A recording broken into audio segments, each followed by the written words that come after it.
ఆయన దప్పికొంటున్నప్పుడు చెరకనిచ్చారు. ఆ చెరకలు చేదుగా ఉంది. ఈ రోజు కూడా యేసుక్రీస్తు వారి జీవితంలో జరిగే విషయమును మన ఒక బ్రతుకులను ఎలా ఉన్నాయంటే కనుక మనందరం కూడా ఈ రకమైన బ్రతుకులే బ్రతుకుతున్నాం. క్రీస్తు వారికి ఇచ్చేటప్పుడు, క్రీస్తు వారిని దప్పికొంటున్నప్పుడు సీలు చెరకను వారికి ఇచ్చారు. అంతేకాదు, నేను దప్పికొన్నప్పుడు చెరకను త్రాగనిచ్చారు అన్నాడు. హల్లెలూయా. వారు చేదు నాకు ఆహారం పెట్టి నాకు దప్పు అయినప్పుడు చెరకను త్రాగనిచ్చింది. ఈ వాగ్దానం నెరవేరుదా లేదండి? ఒకసారి అది కూడా చదువుతాము.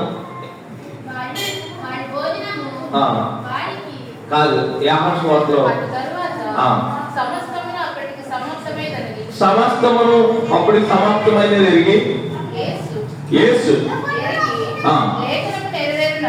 లేఖనము నెరవేరినట్లు నేను తప్పిపుచ్చున్నానని శనగతో ఒక పాత్రను అక్కడ పెట్టి ఉన్నది కనుక వారు ఒక స్పాంజి చెరకలు పంచి విశోకు పడుకతో ఆయన నోటికి అందించి ఆ చెరక పుచ్చుకున్నా.